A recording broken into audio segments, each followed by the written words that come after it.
शिवनाथ भाई जी, सभी लोग, बाबा साहब के, और अमर मेहता जी, रमेश शाह जी, सभी लोग। इस न्यूज के प्रायोजक है ओम मेडिकल एजेंसी, कांटी थाना रोड, मुजफ्फरपुर, जिसका प्रोप्राइटर सुरेंद्र कुमार है। उचित मूल्य पर होलसेलर रेट पर दी जाती है दवाइयाँ। दुनिया में आए हैं और चले भी गए हैं, लोग उसको भूल जाते हैं। बाबा साहब को हम क्यों याद करते हैं?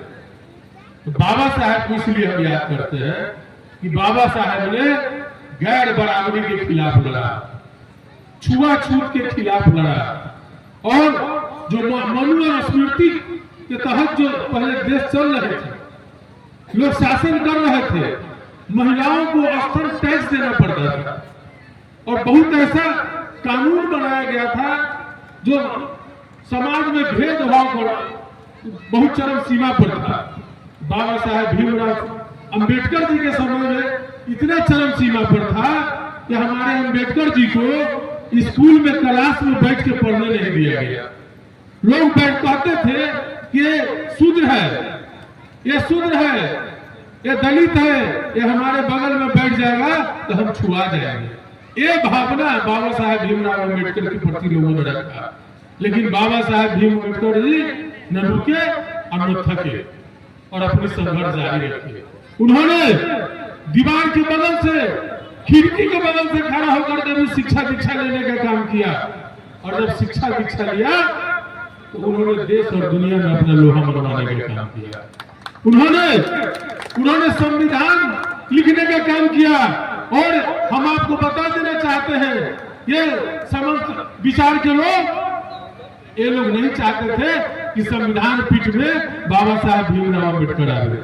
उनको हरा दिया गया कि संविधान पीठ में आएंगे तो बाबा साहब भीमराव अम्बेडकर जो है अपनी बात करेंगे, गरीब दलित वंचितों को हक और अधिकार तो उसमें लिख दिया करेंगे। लेकिन साजिश करके उनको हरा दिया गया। लेकिन हम आपको बता देना चाहते हैं, बाबा साहब भीमराव अम्बेडकर जी कहां से चुन के आए? मुर्शिदाबाद, जहां 60-65% आबादी मुस्लिमों की थी। तमाम मुस्लिम ने बाबा साहेब भीमराव अम्बेडकर को बुलाने का काम किया, और वहां से चुनाव लड़ा करके और जीत करके संविधान पीठ में भेजने का काम किया। क्योंकि आपको बता देना चाहते हैं कि हमेशा से यह इतिहास रहा है कि मुस्लिम समाज के लोग दलित और पिछड़ों के हक और अधिकार के साथ खड़ा हो गया है। ये शुरू से इतिहास रहा है, नया इतिहास नहीं रहा है। और गैर बराबरी के खिलाफ, छुआछूत के खिलाफ भी समाज में खड़ा होने का काम किया।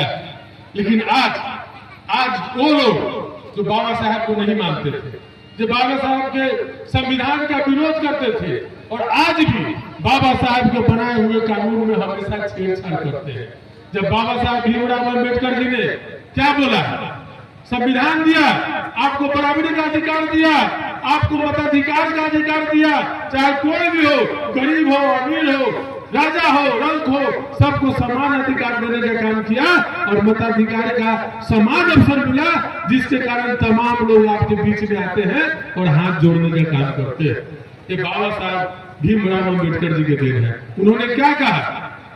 उन्होंने मूल मंत्र दिया, ये वंचित तबके, ये दलित पिछड़े के लोगों, हम आपको बताना चाहते हैं कि आप शिक्षित हुए। उन्होंने शिक्षा हासिल करने की बात कहा। अगर आज बाबा साहब अम्बेडकर जी को हम सैकड़ों बार याद कर रहे हैं, देश और दुनिया याद कर रही है, तो सिर्फ शिक्षा की रोशनी पर। उनके पिताजी कोई जमींदार नहीं थे, बड़े लोग नहीं थे, वो भी एक साधारण परिवार के मजदूर परिवार में जन्मे थे, लेकिन उन्होंने शिक्षा हासिल किया, और शिक्षा हासिल किया जिसके कारण उनका देश और दुनिया में आज हम याद कर रहे हैं, उनका डंका बज रहा है। तो बाबा साहब ने कहा कि शिक्षित बनो और संगठित हो। हम संगठित नहीं हो रहे।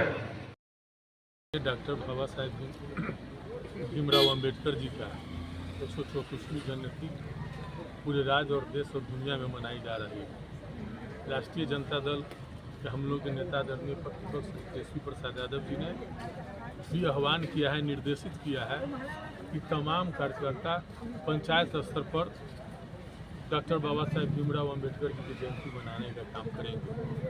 चूँकि आज देश में संविधान को ख़त्म किया जा रहा है, लोगों के मौलिक अधिकार में छेड़छाड़ किए जा रहे हैं। तो बाबा साहेब भीमराव अंबेडकर आज प्रासंगिक है उनके विचारों को लोगों के बीच में रखने का। और इसी तहत क्योंकि बाबा साहेब भीमराव अंबेडकर ने कहा था कि शिक्षित बनो, संगठित रहो और संघर्ष करो। कुछ लोग हैं जो हमारे जो वंचित तबके के लोग हैं, जो आधार विहीन लोग हैं, उन लोगों को कहीं ना कहीं जो है बरगला करके, फुसला करके, लोभ और लालच दे करके उनके पथों से जो है सो बरगलाने का काम कर रहे हैं।